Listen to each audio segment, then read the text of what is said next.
तो साथियों, एक बहुत ही इम्पोर्टेंट इंसिडेंट हुआ है अमरनाथ धाम में। क्लाउड बर्स्ट हुआ है near the base of holy cave of shrine of Amarnath. तो अमरनाथ जो पीठ है जो कि आती है सदर्न पार्ट ऑफ कश्मीर में। तो जब जब हम भारत की उत्तरी तरफ देखें तो हमें दिखता है कश्मीर। तो सदर्न पार्ट ऑफ कश्मीर में जो आपका श्रीनगर है, श्रीनगर से आपका अनंतनाग डिस्ट्रिक्ट पे एक रास्ता है, वहीं अनंतनाग डिस्ट्रिक्ट में ही आपका अमरनाथ पीठ होता है। तो अमरनाथ पीठ जाने के लिए दो रास्ता है, एक है पहलगाम रूट, एक है बथल रूट।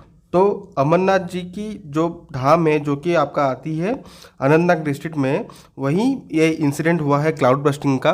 करीब 16 लोगों की जाने गई है और करीब 40 लोग अभी तक मिसिंग है। जब ये मैं वीडियो शूट कर रहा हूँ तब तक 40 लोग की मिसिंग की रिपोर्ट आई है। जो एनडीआरएफ एंड एसडीआरएफ टीम है वो अभी काम में लग चुकी है टू रेस्क्यू द पीपल। जो वहाँ पे जो बेस कैंप में जो टेंट था, जो किचन कम्युनिटी था, तो वो सब कुछ बहा के ले गया है बाय द क्लाउड बर्स्ट। एक अचानक सी बाढ़ आ गई है वहाँ और बारिश रुकने का नाम ही नहीं ला रहा है। 9 तारीख को करीब शाम को 5:30 के आसपास ये क्लाउड बर्स्ट हुआ है। अभी के लिए ये जो अमरनाथ की यात्रा जो कि ये समर्स में ही होती है, अभी को स्टॉप कर दिया गया है। लेकिन एक क्वेश्चन बनता है कि क्लाउड बर्स्ट किसको कहते हैं? ये डिफरेंट होती है फ्रॉम द नॉर्मल रेनफॉल।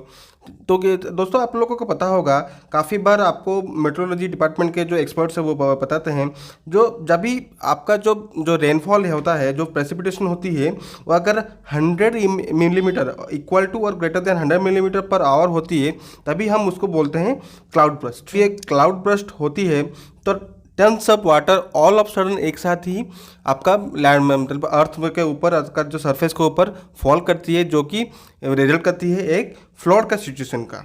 तो चलिए जानते हैं ये क्यों होता है आपका क्लाउड बर्स्ट। तो आपके जानकारी के लिए मैं बता दूं, क्लाउड बर्स्ट होता है ओनली इन द हिली और द माउंटेनस रीजन में।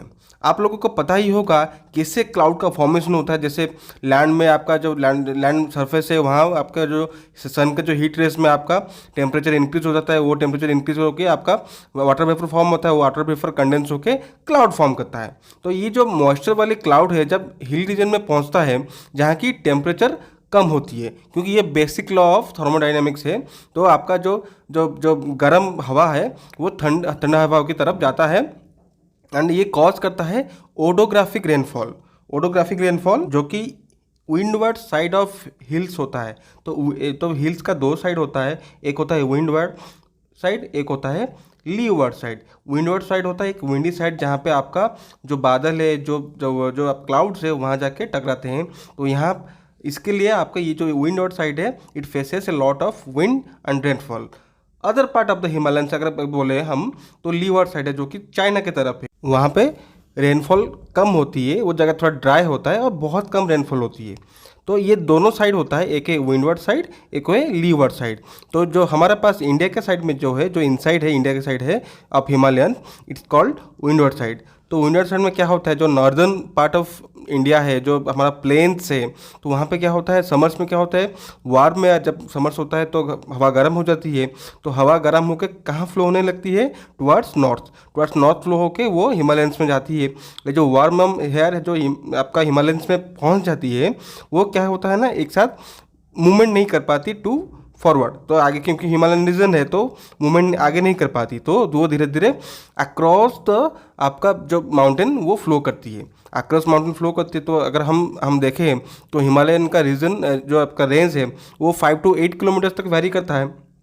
एंड जो हमारा ट्रोपोस्फियर है वो अपना 15 किलोमीटर्स में है।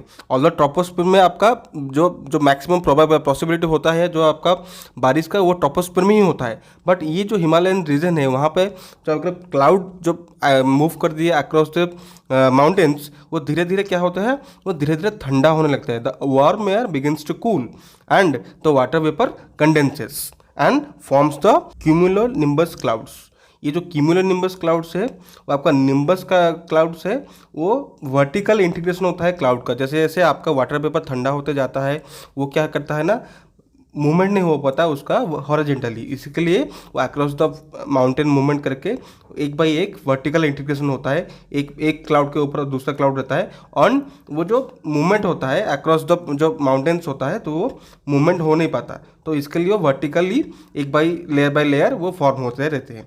एंड ये जो vertical integration of cumulus and nimbus clouds, ये दो टाइप के क्लाउड है और दो टाइप के क्लाउड का इंटीग्रेशन होता है, एंड उनका जो वाटर वेपर जो मॉइस्चर है वो दोनों मिलके एक हेवी वाटर वेपर फॉर्म करते हैं, जो कि ऑल ऑफ सडन कॉज करता है heavy rainfall, and this is called a cloud burst. तो ये जो इसमें वाटर फ्लो होता है, बहुत सारा बारिश होता है, ये वाटर फ्लो होके एंड स्टोन्स के साथ ये एक हेवी फ्लड कॉज करता है, काफ़ी बार थंडरस्टॉर्म भी होता है, तो ये काफ़ी डिस्ट्रक्शन करता है ये क्लाउड बर्स्टिंग। 2013 में भी उत्तराखंड में काफ़ी ख़राब सिचुएशन हुआ था बाय दिस क्लाउड बर्स्टिंग। तो आई होप आपको एक बेसिक आइडिया आ गया होगा व्हाट इज़ क्लाउड बर्स्टिंग, तो क्या होता है, क्यों अपना हिमालयन रीजन में इतने सारी जो बाढ़ आती है उत्तराखंड हिमाचल प्रदेश में होता है। तो ये सब एक कॉन्सेप्ट है, एक प्रयास था आपको समझाने के लिए what is cloud bursting. I hope ये वीडियो आपको अच्छा लगा होगा। तो मेरी deep condolences who lost their lives in this cloud burst and nature की कुछ एक्सट्रीम कंडीशंस में। तो अगर वीडियो आपको अच्छा लगा then do consider liking, and अगर चैनल पे नए हैं देन प्लीज़ सब्सक्राइब टू एडुजास। तब तक के लिए टेक केयर, गुड बाय।